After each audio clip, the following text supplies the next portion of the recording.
గొప్ప ఆత్మరక్షణ పొందెదరు. కులము బలము ధనము ఘనము ఏది నిఖరము అందాచంగా బంధు వర్గం ఏది నిలుచును.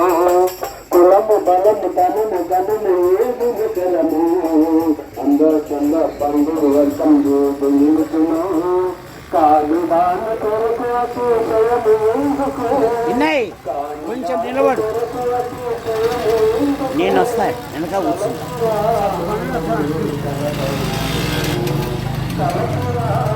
వస్తాను అది అట్టుకో.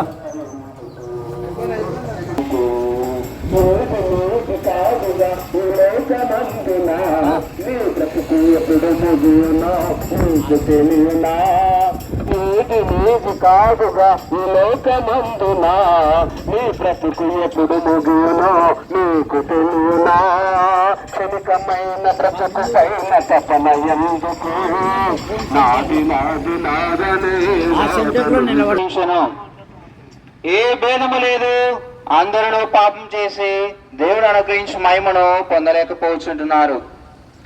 అజ్ఞాన కాలమున దేవుడు చూచి చూడనట్టుగా ఉంటును, ఇప్పుడైతే అంతటను దేవుడు చూసి ఉంటున్నాడు.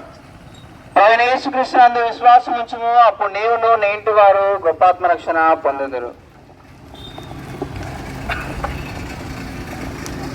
తరాలు మారిన యుగాలు మారిన తరాలు మారిన యుగాలు మారిన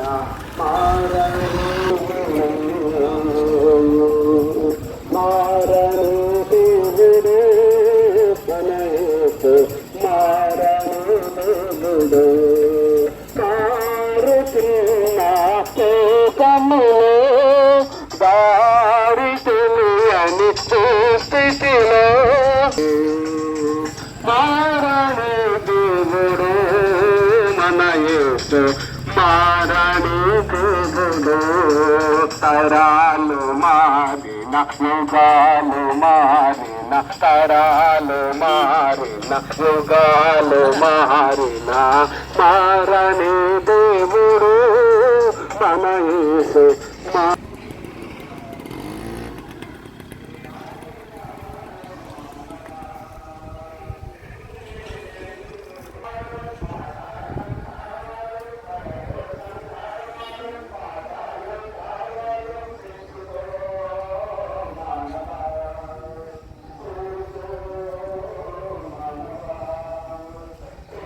చీకటుండదు, సూర్యుడుండడు, చంద్రుడుండడు, దేవుడైన ప్రభువే ప్రకాశించుచుండును.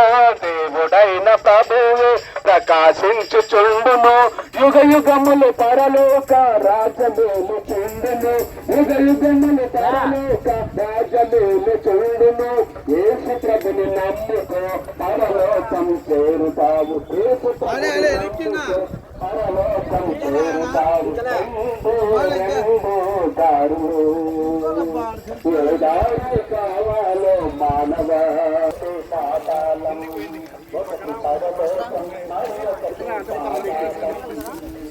పరలోకం కావాలో పాతాళం కావాలో పరలోకం కావాలో పాతాళం కావాలో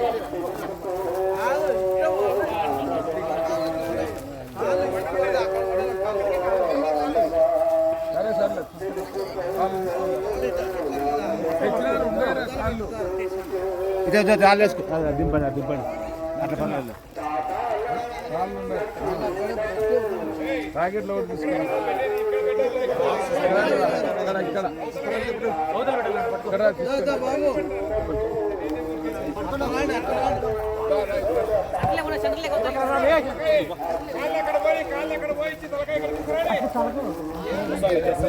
తొందరపడుతుంది అట్లా బ్యాక్ వెళ్ళిపో బ్యాక్ వెళ్ళిపో.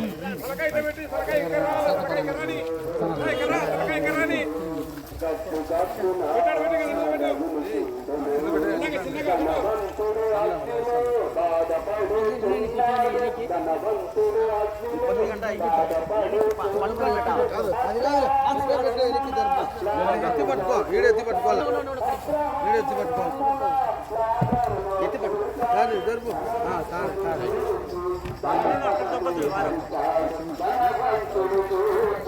బాణమని అరిచాడు రెండు రెండు దారులు ఏ దారి కావాలో మానవ రెండు రెండు దారులు దారి కావాలో మానవ ఒకటి పరలోకం మరొకటి పాతాళం ఒకటి పరలోకం మరొకటి పాతాళం పరలోకం కావాలో పాతాళం కావాలో పరలోకం కావాలో పాతాళం కావాలో తెలుసుకో మానవ కోరుకో మానవ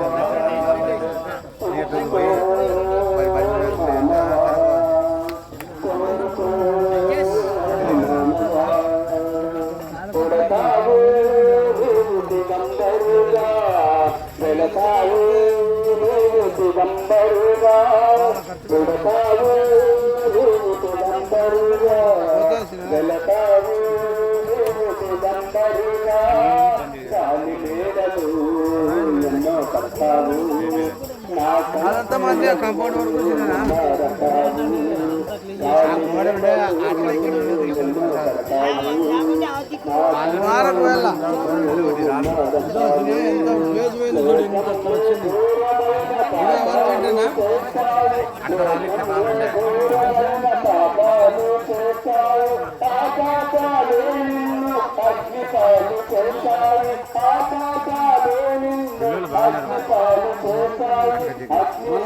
వరకు ప్రభుని నమ్ముకో అగ్నిలో పడకుండా ప్రభుని నమ్ముకో రెండు దారులు ఏ దారి కావాలో మానవ ఒకటి పరలోకం మరొకటి పాతాళం ఒకటి పరలోకం మరొకటి పాతాళం పరలోకం కావాలో పాతాళం కావాలో పరలోకం కావాలో పాతాళం కావాలో తెలుసుకో మానవ కోరుకో మానవ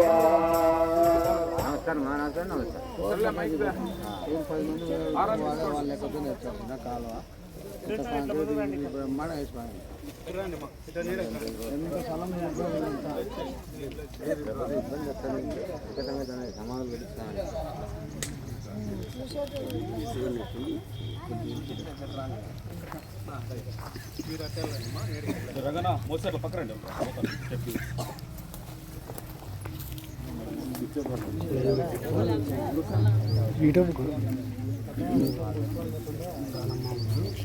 దయచేసి గమనించండి 5-10 నిమిషాల లోపలనే ముగిస్తాము.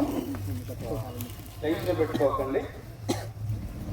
ఎండ తీవ్రత కూడా ఎక్కువగా ఉంది కనుక 5-10 నిమిషాల లోపలనే కార్యక్రమంతో ముగించబడుతుంది. దయచేసి గమనించండి. వాక్య ప్రకారంగా మౌన నిమిషం వల్లనే తప్పక భూమికి చేరును ఆత్మ తను దయచేసిన దేవునితకు పోవు కనుక దేవునితకు దేవుడు దయచేసిన ఆత్మ కాళేశ్వరమ్మ గారిది దేవునితకు మట్టికి అప్పగిస్తున్నారు. అయితే ప్రకటన 14-13లో ఏమో రాయబడిందంటే వారు తమ ప్రయాసములు మాని విశ్రాంతి పొందుతారు. ఆమె లోకంలో వరకు చాలా ప్రయాసం. ఆమె కాదు, మానవ దేహంతో ఉన్న ఎవరమైనా కూడా మనము మానవ దేహంతో ఉంటే చాలా ప్రయాసాలు అనుభవిస్తూ వస్తాం. ఇశ్రాయేలు ప్రజలు నిర్గమకాండము 1:11లో వారు శ్రమ భారాన్ని అనుభవిస్తూ వచ్చినారు. దేహంతో ఉన్న మానవుడు తప్పకుండా భూలోకంలో శ్రమ అటువంటి భారాన్ని అనుభవిస్తూ వస్తాడు. రెండవదిగా లేవియాకాండం 22:9లో రాయబడతా వచ్చింది, పాప భారం అన్నటువంటిది ఉంది కనుక ఇక్కడ వారు పాప భారాన్ని అనుభవిస్తూ వచ్చారు. మూడవ మాట సంఖ్యాకాండము 11:14లో రాయబడతా వచ్చింది, భరింపలేని భారము. ఆలిసమ్మ గారు చాలా భారాన్ని భరించారు. కుమారులను కనుటలో వారిని పోషించుకున్నటలో వారిని పెంచుకున్నటలో వారిని కుటుంబంగా కట్టుకున్నటలో ఆమె చాలా భారాన్ని భరిస్తూ వచ్చింది. వారు తమ ప్రయాసములు మానే విశ్రాంతి పొందేదరు. అందుకే ప్రయాసపడి భారం వస్తూ సమస్త జనులారా నా దగ్గర రండి, నేను మీకు విశ్రాంతిని కలగ చేతును. కనుక ఇశ్రాయేలు ప్రజలు శ్రమా భారాన్ని అనుభవిస్తూ వచ్చినారు. లేవ్యకాండంలో ఉన్న ప్రజలు పాప భారాన్ని అనుభవిస్తూ వచ్చారు.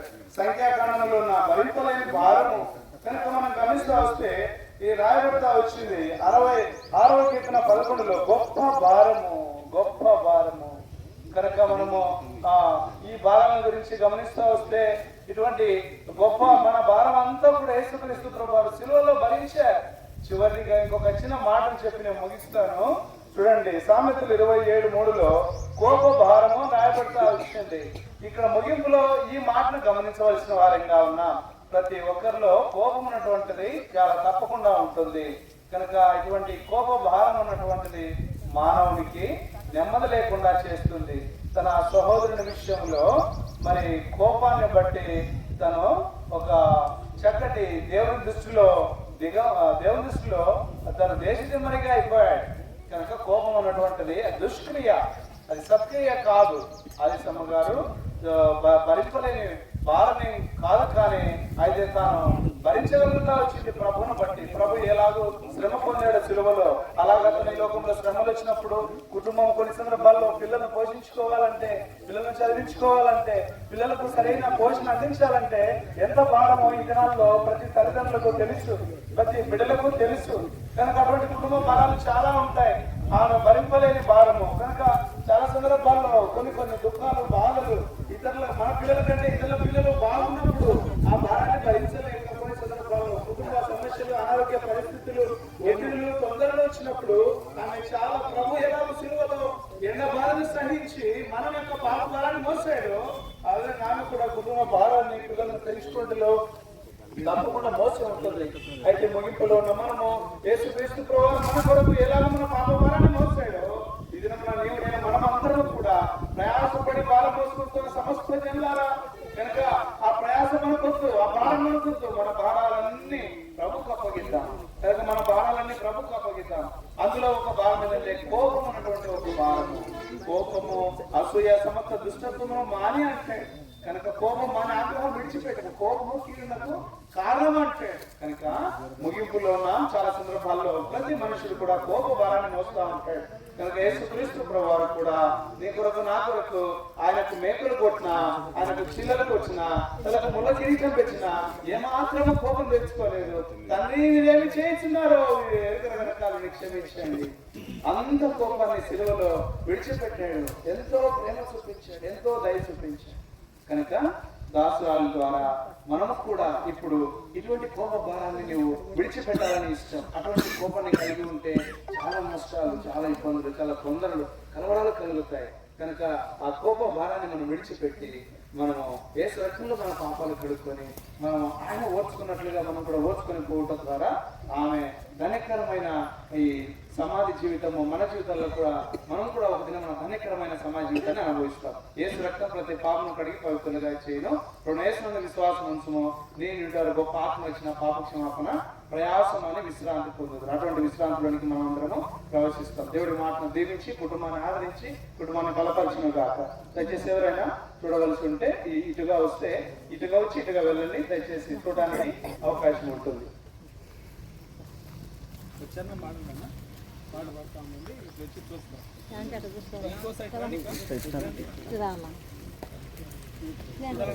రండి.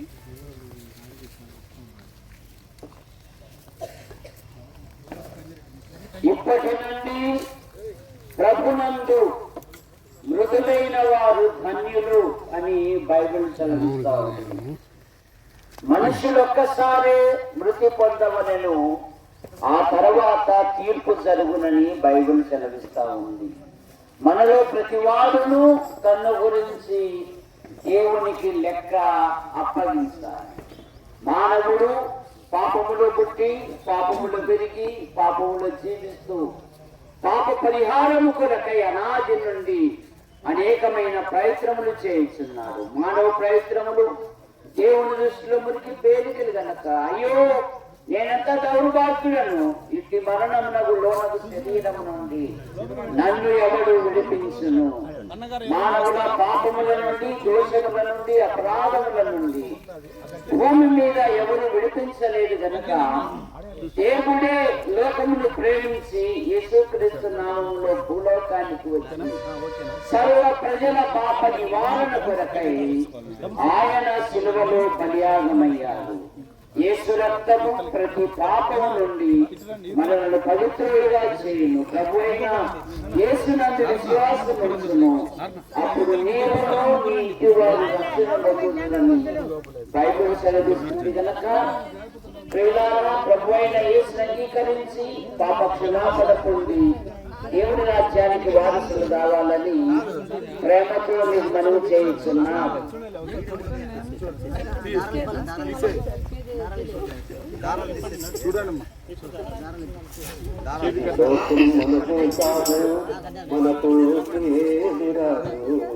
ఈ లోకం మనది కాదు, మనకు రాదు.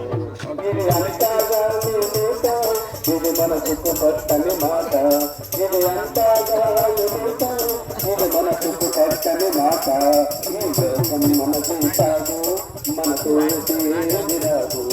ఈ లోకం మనది కాదు, మనకు రాదు. మన కాలమున్నా ఒకనాడు వెళ్ళాలన్నా,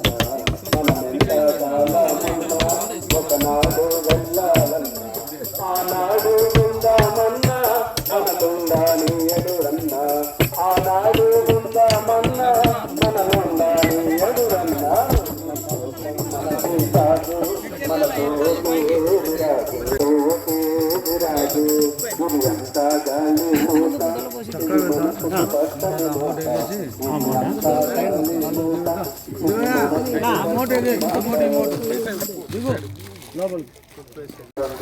మనవాళ్ళు మన వాళ్ళ తల్లి పంచిన ప్రేమ, వారి కుటుంబ సభ్యులు వేదికగా అవ్వగా పొందిన ప్రేమ బిడ్డలకు మీరు ఆదరించండి. వారితో మీరు నిత్యము నడవండి. కుటుంబానికి కావలసిన వాక్యపు ఆదరణ, వారి మార్గంలో వెలుగు ప్రకాశించండి అని వారు బ్రతుకు సంవత్సరములన్నీ కూడా మధ్యాహ్న తేజస్సు కంటే అధికముగా ఉండలాగిన పిల్లల భవిష్యత్తులు సిద్ధపరచండి. వారి దేవుని సేవలో, కుటుంబ కూడికల్లో, పరిశుద్ధ స్థలాల్లో, వారి వారి జీవిత ప్రయాణాల్లో మీరు ఎంతైనా శ్రేష్టమైన కృపను కలిగించేయండి. ఇప్పుడు వచ్చిన బంధుమిత్రులు, స్థానిక సంఘము, ఆయా దేవుని సేవకులు, పరిశుద్ధ విశ్వాసులు, తెలిసిన వారు, రక్త సంబంధికులు, స్నేహితులు, బంధుమిత్రులందరినీ బట్టి హృదయమాన గణపరుస్తూ కనుక తగిన రీతి సమాధి చేయబడుతుంటుండగా తన ఆత్మను మీకు అప్పగిస్తూ మట్టికి అప్పగిస్తూ గొప్ప దేవుడవని గణపరుస్తూ ఘనత మహిమ ప్రభావాలు చెల్లించుకొనొచ్చు. సంఘము రాత్రి అంతా కూడా బిడ్డలు ఆదరణకరంగా పడిన పాటలు, వాక్య భాగము కుటుంబానికి ఎంతైనా ఆదరణకరంగా మార్చండి. తన దేహం ఎడబాపోయినా తన జ్ఞాపకాలు ప్రభువును ఆనందపరిచేవిగా వారు ఉత్సహించి సంతోషించి కుటుంబము అభివృద్ధిలోనికి రాగలిగినట్లుగా సహాయపడమని యేసుక్రీస్తు ప్రభు వారి మంటిని మట్టికి చేస్తూ ప్రార్థించి స్తుతులు చెల్లించి వేడుచున్నాము తండ్రి. మన తండ్రి అయిన దేవుని ప్రేమని, ఆత్మకరణ సహవాసం